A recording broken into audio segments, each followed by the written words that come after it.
Welcome back, everyone. I am the Depressed Dior, and this is Middara on Tabletop Simulator. I'm just checking a few things. I think we're okay. There's not much else I can really mess around with, to be honest. So let's dive right in. Let's see. Rook was an island in the sea of battle. Some monsters were fried in blast of magic, while others were cut to pieces. Rook watched. Remy's safety was his only concern.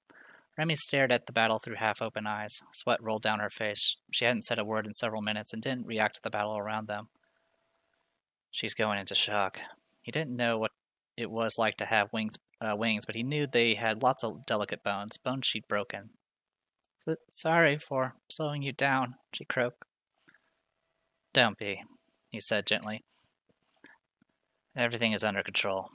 Soon we'll get out of here and we'll be able to take a look at those injuries. Kinda makes me miss those bellicose cubes, Remy muttered.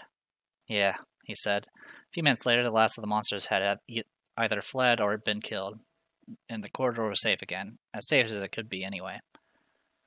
Let's keep moving, Zeke said. Maybe having their asses kicked will keep anything else from bothering us for a bit. Deeper into the library, page 248. This is less than ideal. Rook stared at the massive stone wall, running his hand over its surface. They had searched several different corridors, but each of them either ended in a dead end or led back to the room they stood in. The wall was covered in intricate, indecipherable markings carved deep into the stone. It blows, you mean? Zeke corrected. There must be another way around, Damocles said. This might seem like a maze to us, but it used to be a city. These buildings were intended to be used. We will just have to backtrack and search again. Is it all right if I set you down? Rook asked Remy. She nodded, and he lowered her to the ground before slumping down beside her. Justice was the only one still looking at the wall. I think I've seen symbols like this before. This looks like our Colin script, I think. She ran her slender fingers across the rough stone symbols. Denizens from Arcala built this city, Rook said. Sorry, can you read it? Surrey materialized and spun through the air. It's ancient text from my realm. I'm afraid that I do not know how to read it. Rook looked at the tome Justice held. Didn't your people write that book? The book of... Surrey frowned. My people is a broad description of the individuals from the realm of Arcala, though I suppose you meant my species. If that is the case, we are called Adargatis Siren. These books were not created by my people. Justice nodded in agreement. I think those from Arcala were just the first to harness the Adoshan. Zephyr had been meeting with one of them. I think her name was Bexley. I gathered she was nothing like Surrey here, though. I've been told that she was something called a Nixie. Surrey scowled. The Nixie are vile creatures. Justice gave her a look, but continued without addressing her comment. Yeah, well, when Bexley would write things down for him, she used this language. Hold on. She took a deep breath, holding the book out so she could look at it and the door at the same time. I wonder if... Just a smile as the book's pages flew open and a faint glow came from within. She formed strange musical words, each one a song unto itself. With each new sound, a symbol lit up until the whole wall was glowing faintly green. Stone ground on stone, and the wall split down the middle. Each half swung open to reveal a small room beyond, 10 feet square, with another wall of symbols on its far side. Other than that, it was almost empty. The first thing Rook noticed was the sickly sweet smell of rot and decay. A single body lay on the floor, falling on its side in a pool of putrescence. Maggots and other little insects crawled on the corpse, and a pair of large swords lay next to it, their blades badly damaged. Zeke approached and gingerly rolled the body over with one foot. It was wearing a robe of some kind and had a pack. Which Zeke cut free with a few slashes from the dagger that then held at arm's length. Hey, check this stuff out. This guy had some sweet gear, Zeke said. Justice had gone pale. She walked over to the corpse, ignoring the smell and rot. Jacobe, she whispered. Damn. What kind of creature could have killed you? She turned away. We're in trouble. Jacobe was one of Zephyr's best warriors. Anything that could kill him. Rook glanced to Remy, who seemed content to remain sitting against the wall. He then proceeded to investigate the body. I don't think he died in battle. Rook lifted one of the massive cleavers, holding the blade out for Justice. Look at this. See the chips? The little pieces of rock? I think he maybe got stuck in here. Looks like he tried to break out, but he couldn't cut his way free fast enough, and he suffocated, Justice supplied, or ran out of food, water, food, or damn. She slumped to the ground in front of the corpse, whimpering. If I had been here, I could have gotten him out. It isn't your fault, Zeke said, putting a gentle hand on her shoulder. You can't help him now, but you can help us. Nightingale is still alone on the surface. We have to get back to her. Once we're together, we can look for the rest of the Anointed, okay? Yeah. Justice took a few more deep breaths before struggling to her feet. Yeah, okay. She looked solemnly at the body one last time. Sorry I couldn't help you, Jacoby. She walked past his body to the opposite wall. Let's get out of here. After a few more chants, a second set of doors swung open. The passages beyond seemed to slope gently downward without any sign of a branching path. Guess we're going down again, Justice said. Hopefully there aren't any more bodies waiting for us. Inside Jacoby's pack, you find a stash of items. The party gains 4 random mundane consumables. There's only 2 left in the deck, and they're both mundane, thankfully, so we can actually grab them. Question is, who gets what? We'll give Zeke. Zeke's pack size is 9 thanks to the backpack. Yeah, increases it by 6, so 6 plus 3 is 9. Alright, continue to Nightingale alone. Nightingale hesitated on the edge of the cliff, staring down into the blackness. She braced herself against the ledge, preparing to drop down. No, the Maluma screamed, and it sounded like 1,000 voices echoing through her skull. Stupid girl. The fall will kill you. Nightingale let out a bitter laugh. If I die here, you'll die too. No more bodies to hijack. Don't you get that I don't care about what happens to me? I care about what happens to my friends. If they survive the fall, they'll be fine. They are more competent than you. Stay put, else you might get yourself lost. At least one of your friends might make it back here. The Maluma seemed genuinely concerned that she was going to jump down the pit, and its fear made her happy. She thought better of it, though. The fall really could kill her. For all she knew, her friends were already dead at the bottom of the hole. She shivered at the thought of their corpses piled on one another. This would be so much easier if we had phones, she said. Then she fell silent, and the Maluma seemed content to do so as well. She dropped back down by the fire, keeping her weapon close by. Time passed as Nightingale stared into the dimming fire in front of her. The soft crackling had begun to lull her to sleep when a sudden rumble at her feet jerked her back to her senses. Something was moving beneath her, far below. She jumped up and frantically looked around. She hoped her friends hadn't disturbed anything dangerous. Then again, that would have meant they were still alive. The tremor steadily grew until the shelves around her started shaking. One tumbled over, spilling decrepit books across the floor and splintering apart. She readied her weapon and steeled herself for what might come out of the dark. A humanoid figure approached from the gloom. Nightingale thought that maybe it was the forest nymph she had spoken to earlier, but as it came closer, it became clear that it wasn't.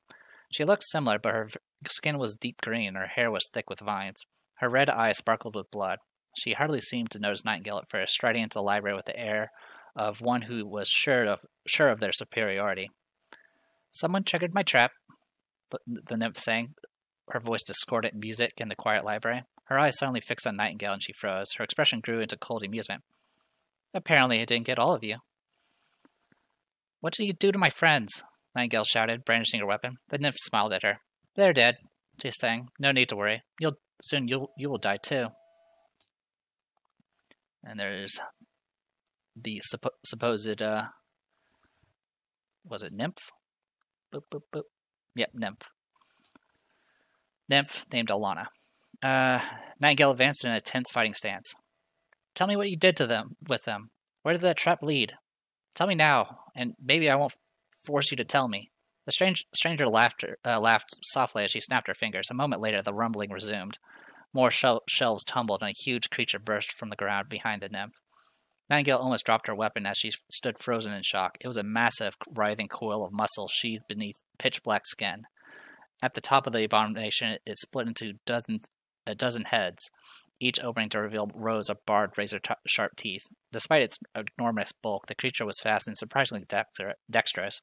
It picked up the nymph in one of its maws and placed her safely on top of one of its heads. To her horror, Nightingale realized that the giant worm-like creature was the nymph's mount. She vaguely remembered reading about such creatures, which were aptly named worms. The creature in its rider rose, casting a menacing shadow over Nightingale. There was no telling how big it really was. Each of its tentacles might have been a head, or maybe none of them were. Nightingale wanted to turn and run for her life, but she couldn't. Not only was the monster probably faster than she was, but it had stolen her friends, and she had no idea what it planned to do with them. Yes, stand and fight. Fight for your friends, Nightingale. They need you. Don't fail them. The Maluma urged her forward. Oh, now you want me to fight? Nightingale hissed at the Maluma and chuckled in her mind. You're braver than anyone in the last group, I'll give you that. The nymph called from atop the worm, grinning. It won't help you, though. The worm surged forward. Nightingale retreated a step with her weapon ready. Two of the creature's massive tentacle heads came at her, ready to impale her on its multitude of teeth. She sliced her weapon down past the first one as it came, dodged out of the way, then caught the second one against her free arm, squaring her legs against the ground.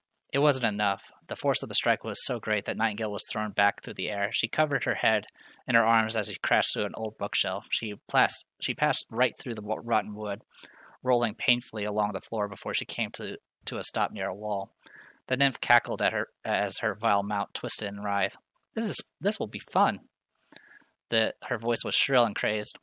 Nightingale shrugged to her feet, spitting blood and grinning. Gotcha, she squeaked, one arm against her cut mouth. One of the worm's smaller heads slid from its stump. Soupy green ichor sprang from its neck. The other head shrieked in agony and thrashed about, scattering books and debris. The nymph's face lit up with anger. Cassa this, she screamed with worry in her voice. Her worm seemed pained, albeit only a little. You'll die for that, the nymph bellowed at her. The monster lowered its many mouths towards Nightingale, opening each one wide. They could have eaten Nightingale and all of her friends and still had mouths to spare. A familiar voice whispered in her head. Die for me now, Nightingale. Give me the body of someone stronger. Someone who truly deserves my power. The Maluma was clawing at her, trying to push through her mind. Nightingale could feel it overwhelming her and clouding her vision. She tried to force the Maluma back down into her psyche. She gripped her weapon tightly, fighting against the monster in her mind. She wouldn't lose focus. She wouldn't die there. Suddenly, the ground gave way beneath her as something massive forced its way to the surface. At first, she thought the worm had burst from the ground beneath her, but it was something different. Nightingale caught a glimpse of green leaves and strong brown bark before she was thrown head over heels toward a shattered second-story window. She landed roughly, and it took her a moment to comprehend what had happened. Standing next to her was the first nymph she encountered earlier. Nightingale looked back out the broken window, wondering at the massive cluster of vines that stood where she had been. It appeared as if the nymph had used a spell to lift her to safety, away from the worm down below. What's the matter, Alana? The first nymph yelled over Nightingale's head. Go on, make your own vines to come and fight us.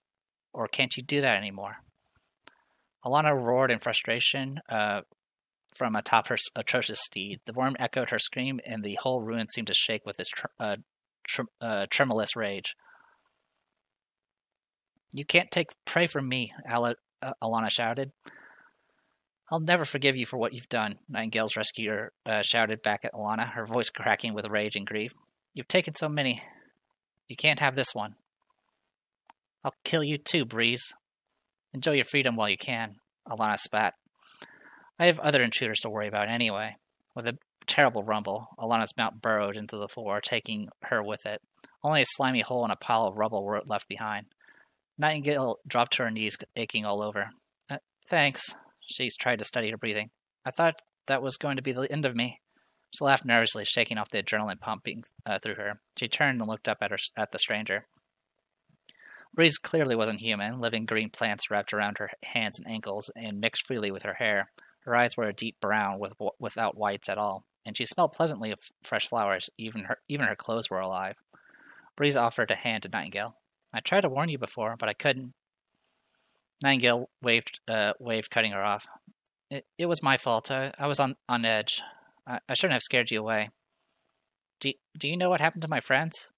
The nymph nodded decidedly. Trapped below with Alana's other victims. What is she? I thought she was a forest nymph, but what is that creature with her? I've never seen anything like it.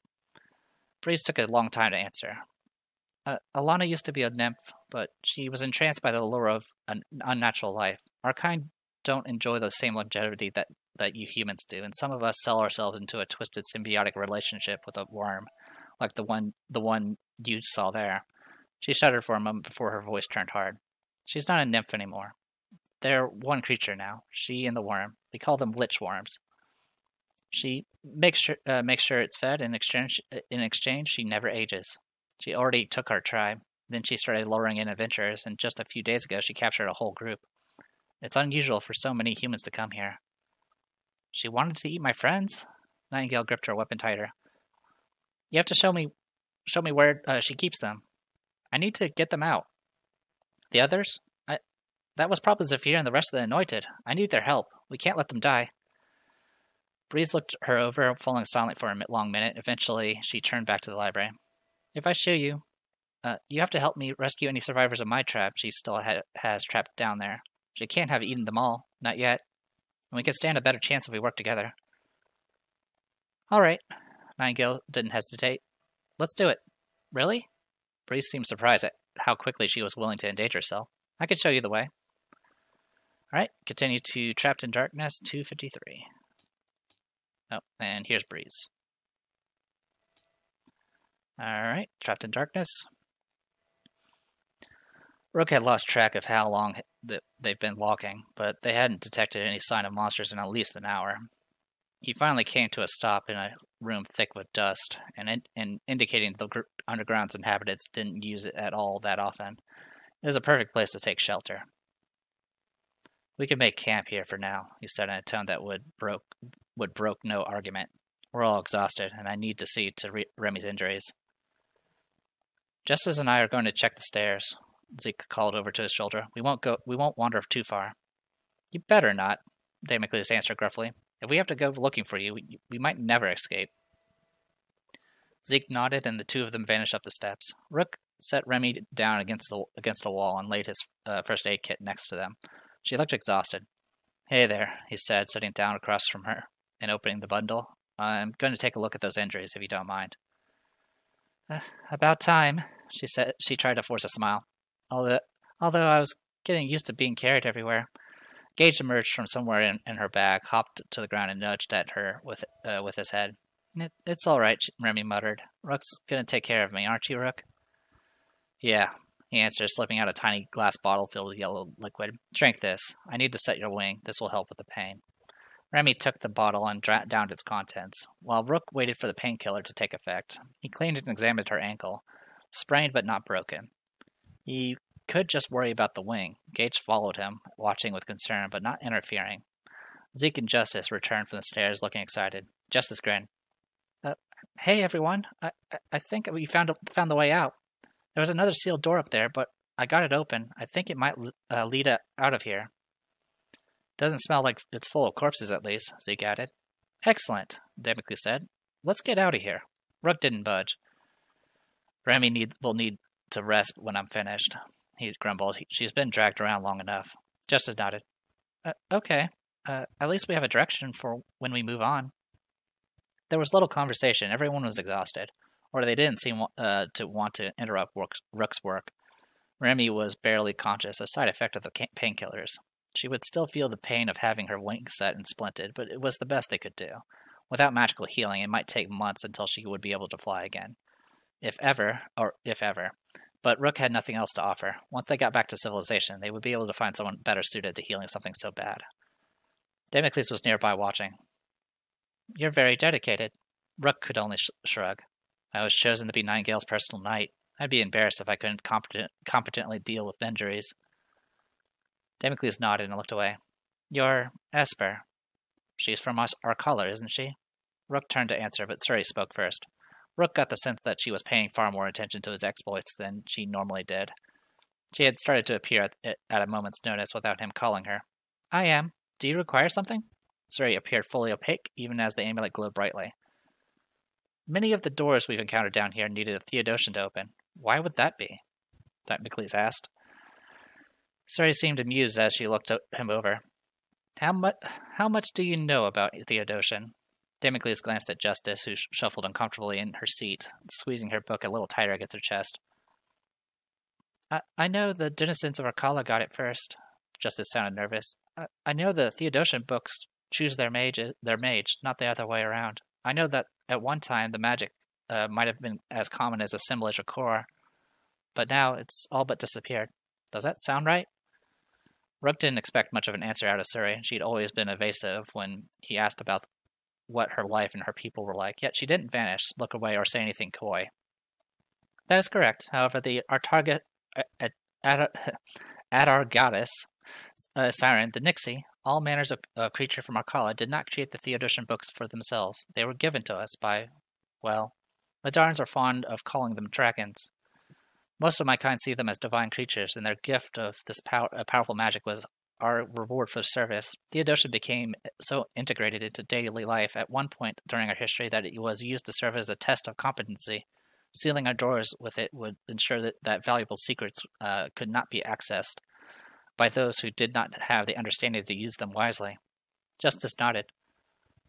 What about the Pontifex? The Grim Deacons want it, but we don't know why.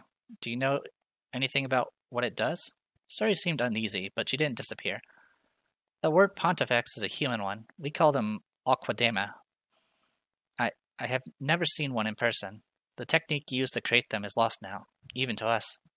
I only know that they would be immensely valuable to many of Arcala's natives. These Grim Deacons might be seeking material gain. Justice laughed. I wish. That would be so much easier to deal with.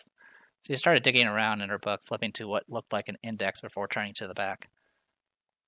Just how many pages are there in that thing? Rook asked. Justice shrugged, biting one of her fingers in concentration as she pored over the book. Never the same number twice, she muttered. Her expression of concentration soon changed to one of satisfaction, and she pointed dramatically. Ha! My book didn't say anything about the Pontifex. Aquadema, though. It says that information is in the restricted archives right here. She turned the book around. I could take us there now. The book had drawn a map on its pages, the ink wobbling and moving as if it might spill at any moment.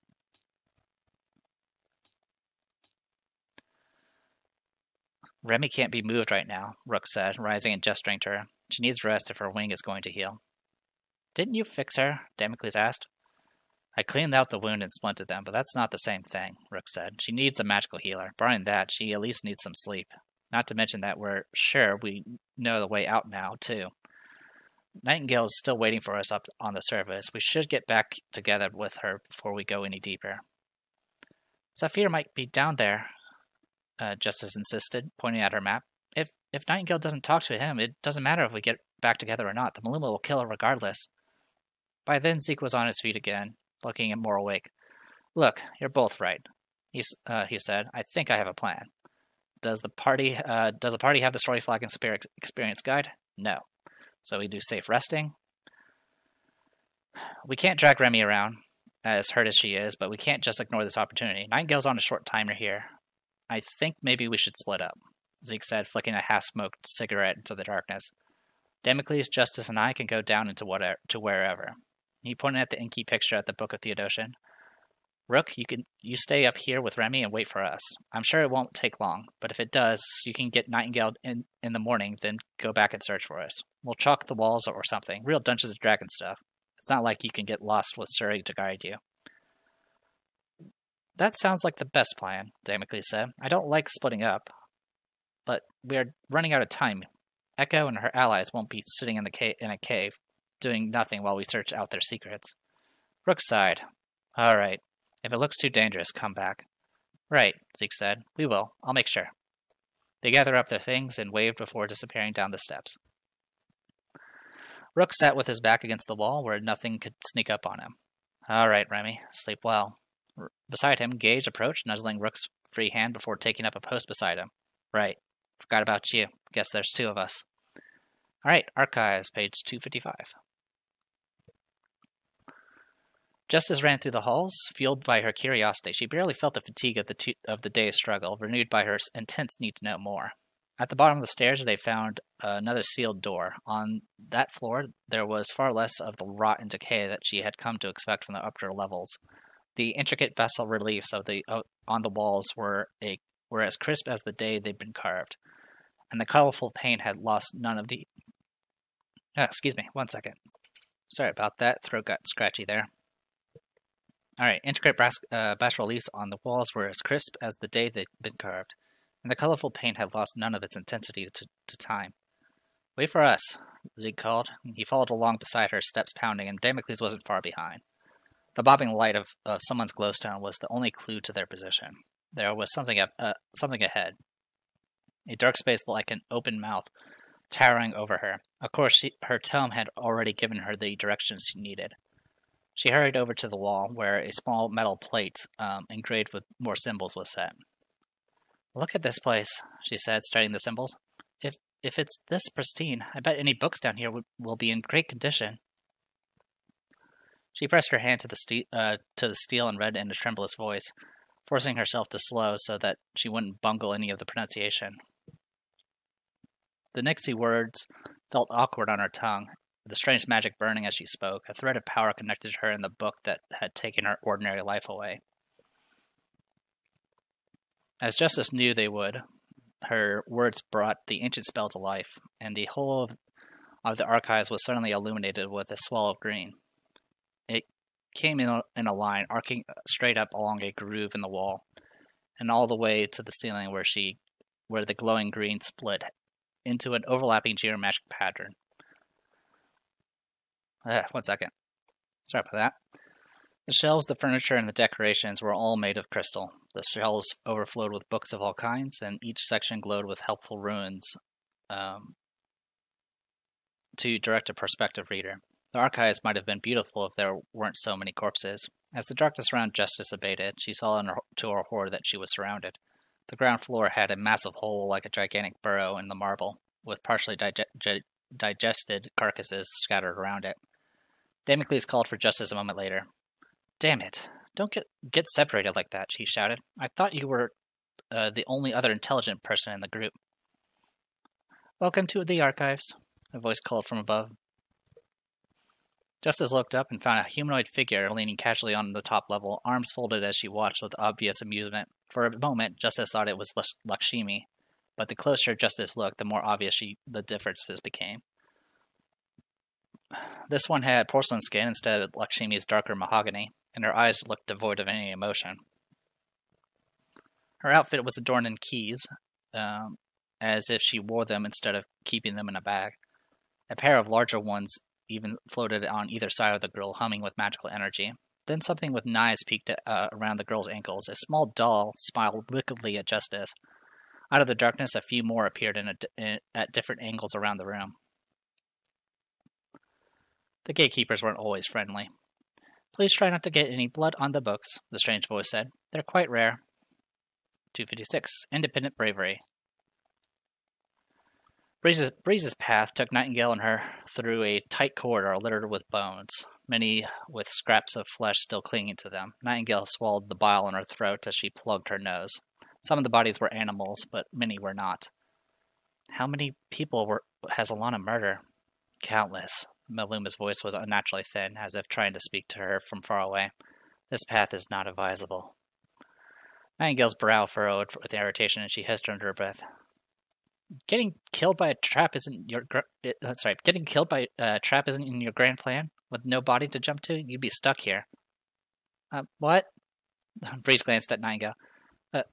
Oh, nothing.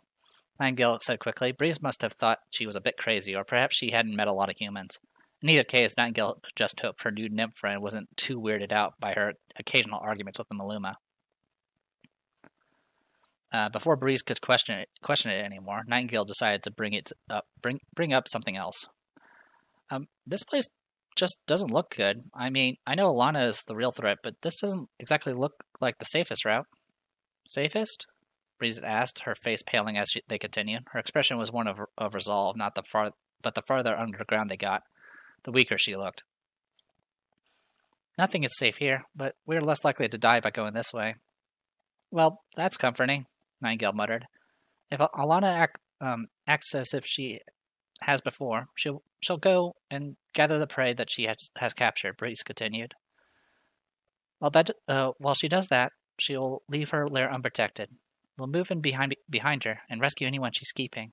Then we'll have the numbers when we find her friends. We're going to her lair? Nightingale shivered. I guess that explains the bodies. Yes, Breeze looked away. Many were a part of my tribe. She killed so many. Nightingale fell silent as they passed through an open doorway into a large, dark space. She held up a glowstone, trying to get a better view. Even then, she could barely make out the ceiling. It was a huge dome, with the lower tiers of which were lined with numerous shelves of rotting books. There was more refuse on the ground as well, and a huge opening clearly used by Alana's worm. There was a single human figure waiting in one corner of the room, and Nightingale felt relief flow into her when her light fell on it, the gatekeeper. Lakshmi, Nightingale called, waving energetically. It's good to see. The creature turned. It was a gatekeeper, but it wasn't Lakshmi. The new gatekeeper was made of bright metal. Her eyes were dark red pits that never looked away. Breeze retreated in fear, slashing at the ground in front of her with one hand. A barrier of sturdy wood appeared, breaking through the cement as though it was accelerating through decades of natural growth.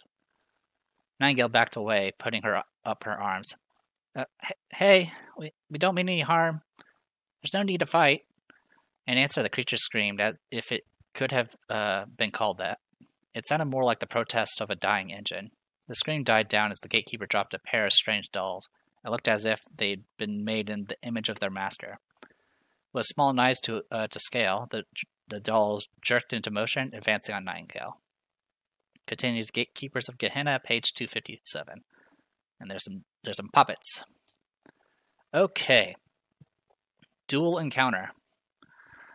So, more new mechanics. In her excitement, Justice has sprinted up ahead. As she rounds a corner, she is greeted by strange marionettes that bounce across the stone floor towards her. She stops short as she sees the chamber ahead is filled with monsters. It seems that her enthusiasm has led her headlong into a dangerous situation. Elsewhere, Nightingale is faced with her own dilemma and prepares for a fight alongside her new friend. So I already know I'm going to have to get Nightingale. We don't have Rook with us. Load page.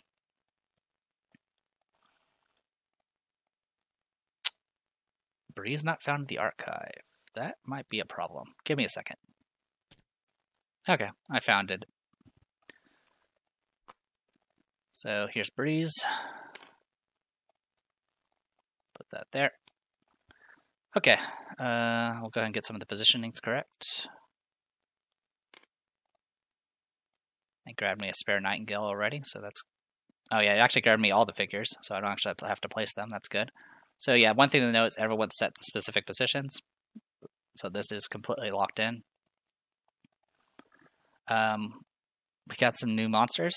We have Gatekeepers.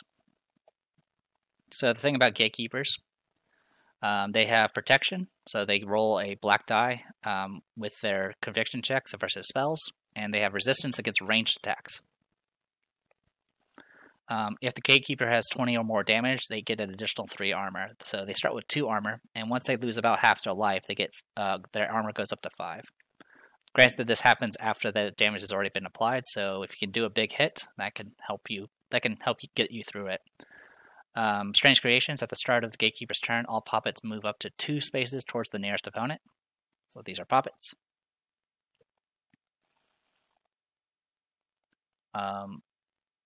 And then, is there an opponent adjacent?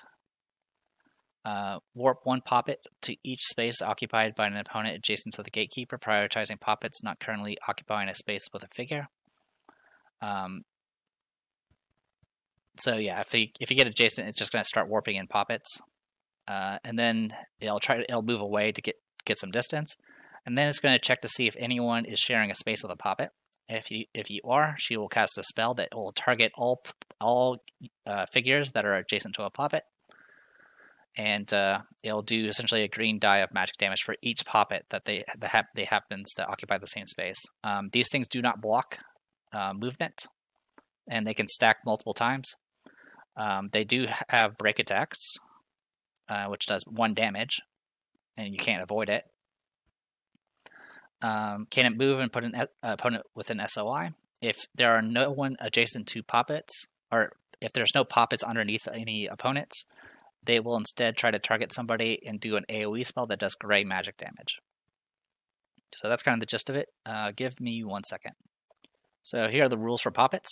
This is with the latest rulebook, so I believe this is correct. A Poppet token will be instructed to move during a Gatekeeper's turn. It can share the same space as other figures and Poppet tokens. It ignores non-obstructing terrain and non-dangerous terrain. And it doesn't block line of sight. While an opponent shares a space with a Poppet, they cannot dodge at all. Any figure on the same space as or adjacent to a Poppet that moves out of that space will provoke a break attack from a Poppet. Since Poppets do not have combat dice, if a figure provokes a break attack from a Poppet, they are dealt 1 magic damage. Any figure on the same space or adjacent to a Poppet cannot cast spells. So that is the thing. Which actually makes this really bad for Justice, because she's starting out adjacent to a Poppet. Give me 1 second. Sorry, I was incorrect. That was not the latest. This is the latest. So Poppet tokens, yeah, so same stuff as before, but at any time, an opponent who shares the same space with or is adjacent to a Poppet token may spend 1 SP to make a lore 10 check to remove a Poppet token. So originally I was like, can I just get rid of all the Poppets then? And the answer is yes, you can. Which makes it a lot more bearable. It is possible to defeat Gatekeepers without destroying the Poppets, but man, you're in for a trip, to say the least. While an opponent shares the same space, Poppets, yeah, same space, do not, yeah, so it does 1 magic damage. Resistances always rounds up, so, well, it'll always do at least 1 magic damage, so the resistances that Nightingale has is not going to save her. So yeah, I knew there was something missing, because originally I think you couldn't get rid of the Poppets, and it was a pain in the ass. They're beatable, I've done it, but it's not pleasant. Alright, so with all that said and done, let's go ahead and grab the... I'm going to go ahead and grab the initiative cards. There's also some other rule stuff we'll need to go over, and then I'll be calling this a video, of course. Where's the Gatekeeper?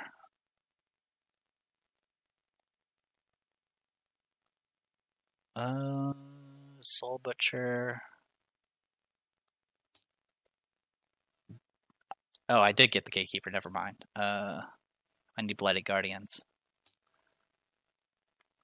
Okay. So there's essentially 2 separate setups, as well as 2 separate end conditions. I actually haven't been reading the end conditions. All of them are pretty straightforward. I was like, find the exit or whatever. So both of them require you to beat all the enemies, and everyone has to be defeated. Same thing for Nightingale. There's an achievement. If you defeat the Gatekeeper in setup 2, so the one with Nightingale and Breeze, and no adventurer started their turn on the same space as a Poppet during the encounter, you can do fancy stuff. So if you could successfully avoid the Poppets and kill the Gatekeeper, you'll be in good shape. One thing I'm a little uncertain about, which I'm going to be checking, is it says per turn, and technically each Gatekeeper has their own turn, so does that mean all the Poppets move 4 spaces? I think that's a little ridiculous, but I'll be sure to ask that in the meantime. So anyway, dual encounter. Dual encounters represent 2 different encounters happening simultaneously. When setting up this encounter, set up the tiles, tokens, and figures for setup 1, and separately for setup 2. When playing a dual encounter, players will use a single initiative track, share special encounter rules, and otherwise take turns normally. However, no tile, token, or figure can interact with any tile, token, or figure on a different setup. Each setup has its own unique end conditions. Figures on each setup continue taking turns until their setup's end condition is met. This means that it's possible that one setup ends before the other. In these cases, simply ignore the tiles, tokens, and figures on the finished setup.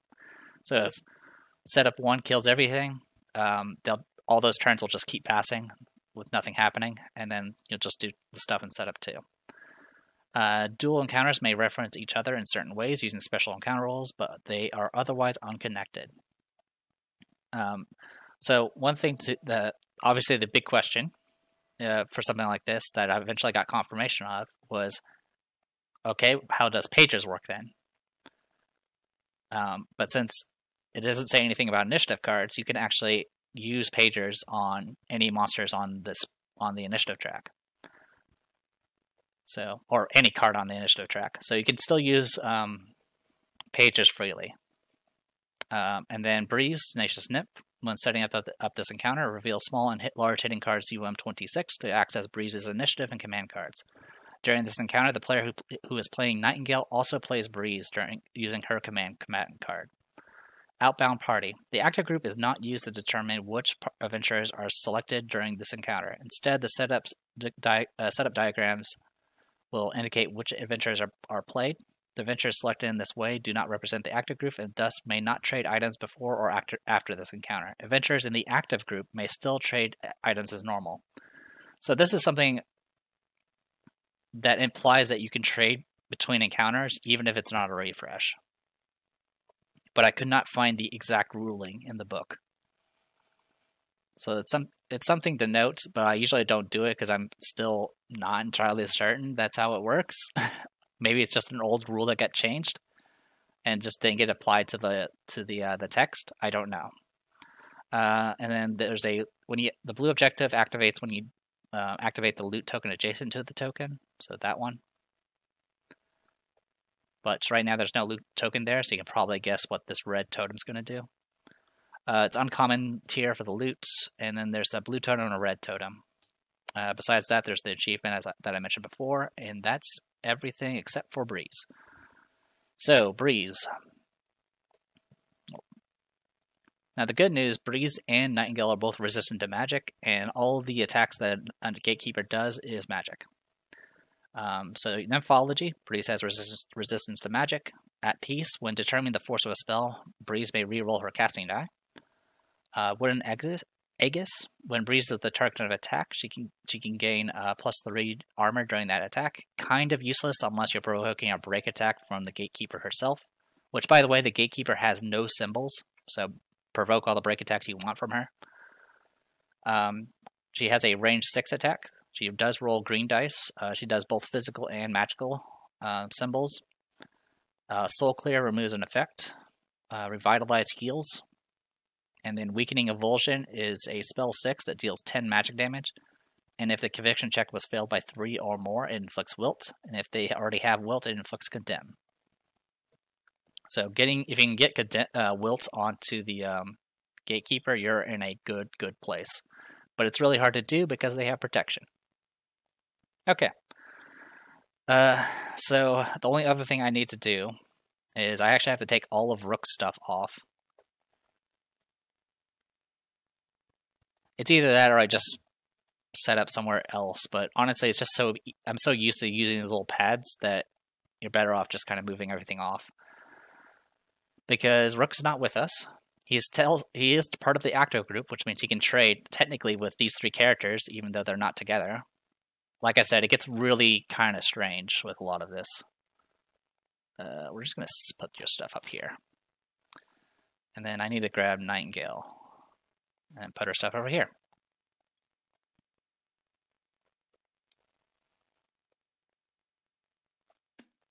I honestly don't know what all she has on her right now, so I am a little curious to see what she has.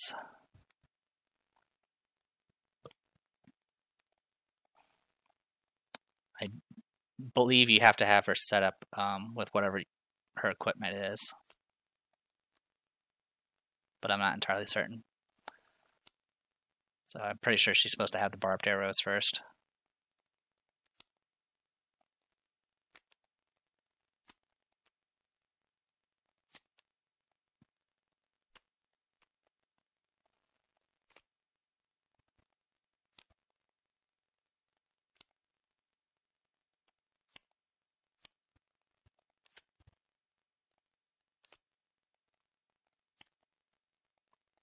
And her defense is not particularly high.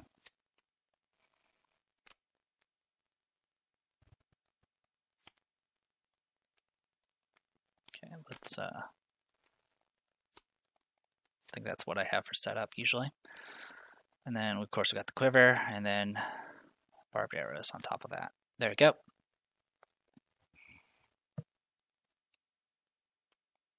So probably a key thing I want to do here is, of course, switch to black arrows as quickly as possible. She at least starts with haste, which is good. And that should be everything. So with that, I'm going to go ahead and call it. Sorry for all the cuts I had to do during the reading. I was actually kind of running out of breath a little bit, and my throat was getting a little scratchy. But I'm okay. I'll live. Let me go ahead and get the uncommon stuff set up here, and we'll be able to jump right into this battle next time. So I am the Depressed Eeyore. This was Middara and Tabletop Simulator. See you guys next time.